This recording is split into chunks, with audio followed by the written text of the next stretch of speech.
What's the location of your emergency? Hey, 306 2 miles drive. My boyfriend's unresponsive. He has some poke wounds inside of himself, and he's late. I put him in the shower to revive him. He's not revivable. Please help me.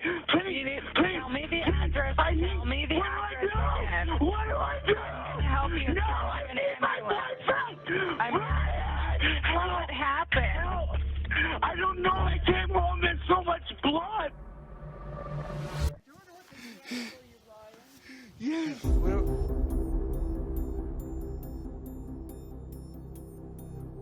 I need my man. Okay, come here. Yes. Walk with me. Oh my God. No, baby.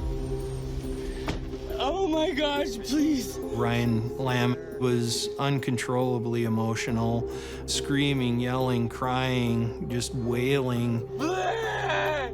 Oh! They determined that for safety's sake, he needed to be handcuffed and removed from the scene. Please. Okay.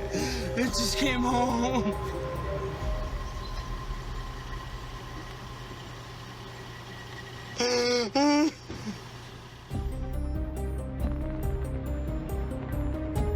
As the police entered the unit, they could see blood on the doorstep and on the landing. They said that the apartment was in disarray. It appeared as if there had been some sort of altercation. There was blood on the bed, blood on the floor. You could see footmarks and fingerprints on the linoleum. Once they got into the bathroom, they found Ryan Nixon in the bathtub in a semi-seated position with the water running. I think he was only clothed in his underwear. Mr. Lamb had reported that Mr. Nixon had poke holes in him.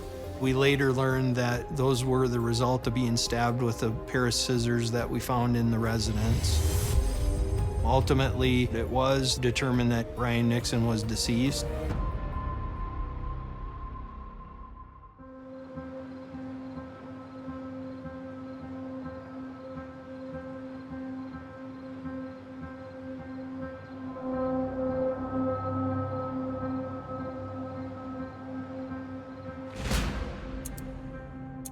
No! Oh my God! Mama! Oh my God, no! No!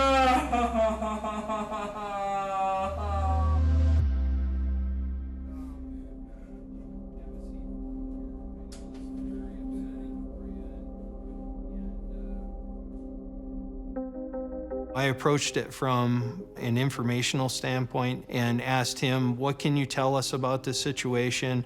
Do you know who did this? So Ryan, I know that you've told the other officers kind of what took place, but I'm sorry I wasn't there for that. Can you tell me from start to finish? I just recall like coming in and there was like blood all over this dude, and he was cracked his nose or something. And I go in, and he was laying right on the kitchen. There's a wall that separates the kitchen from the living room. He was laying up against that, and he had scissors in his belly, and he was bleeding really heavily from the back of his head. How did his head get cut?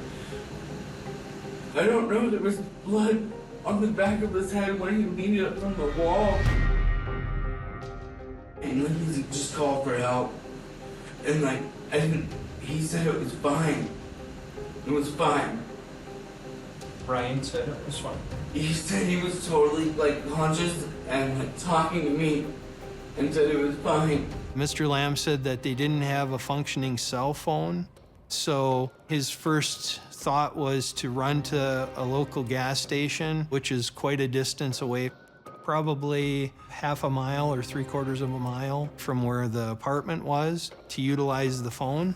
I guess common sense tells me that if you have somebody that has a pair of scissors sticking out of their stomach and has an injury to the back of the head, why didn't you go to a neighbor's immediately and ask to use the phone to call 911? What do you got on the inside of your shirt there? Looks like you got... That was from other night. At least one of the patrol officers that had interaction with Lamb and myself Recognized that there were some marks on his chest and abdomen. The marks to me look like a 4-pronged fork.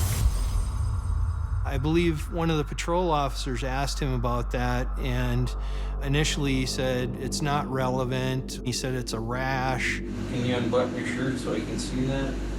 There were a couple of them that had fresh blood as a result of the poke marks, which told me that they were fairly recent.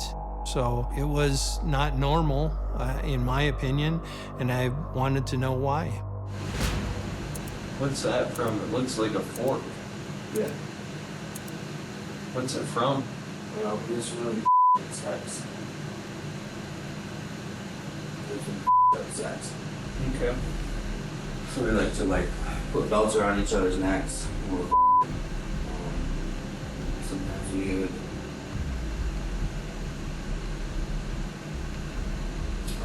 immobilize, completely restrain the other one. That's what we're into.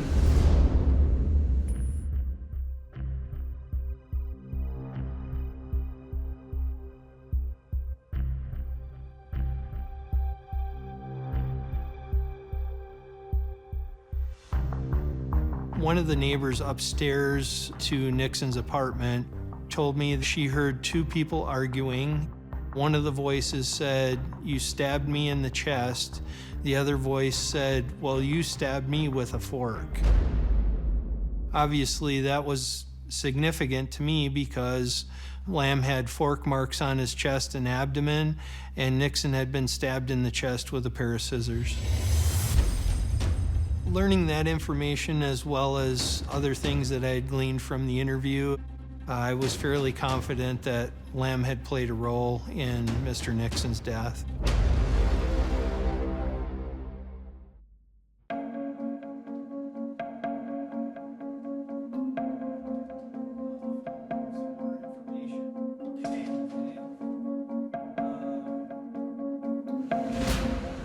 Here's where we're at with this. I just talked with the county attorney's office, and based on the information I have, we're going to be charging you with deliberate homicide.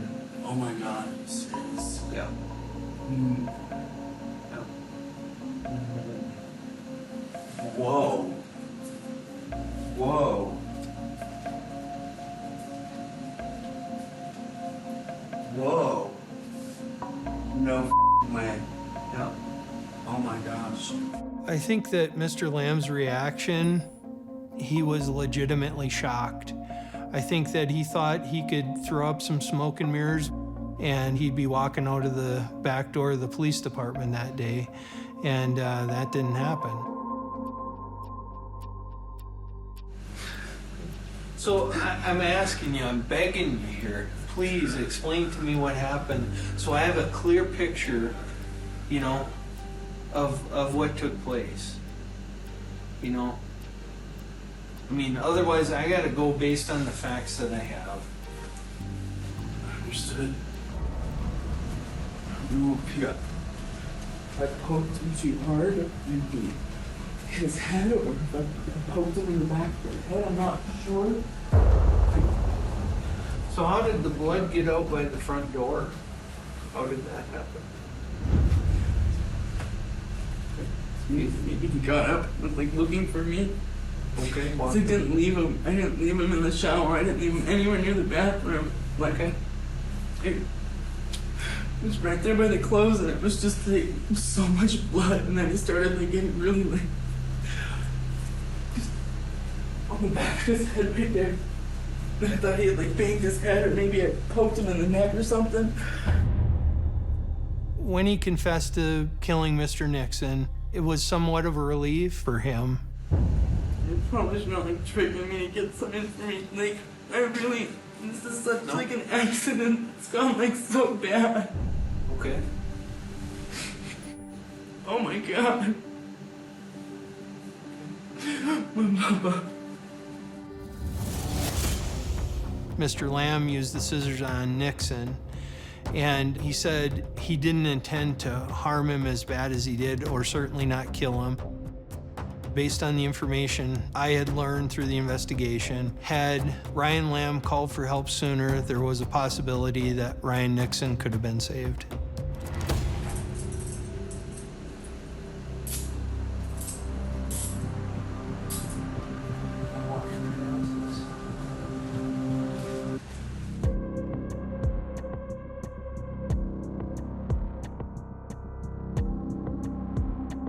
The autopsy revealed that there was a fractured rib. The sternum was fractured also. And then internal organs were damaged, causing Mr. Nixon to bleed to death. The prosecutor felt that that warranted deliberate homicide because the level of force that was used.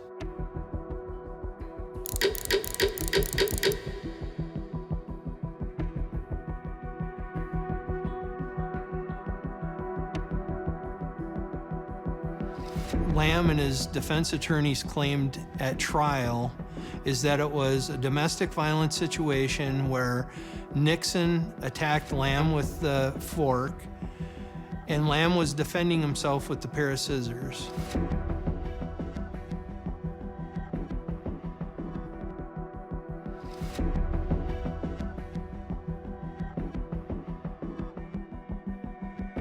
Lamb took an Alford plea, and what that means is Lamb wasn't owning up to any culpability in this situation, but felt that if the case were tried again, that he would likely be found guilty. It's never as clear-cut or obvious as people think with a confession, but I'm happy with the job that we did. I feel satisfied with our investigation in this case, and I don't want to sound arrogant or boastful, but I would challenge any other investigator to do more.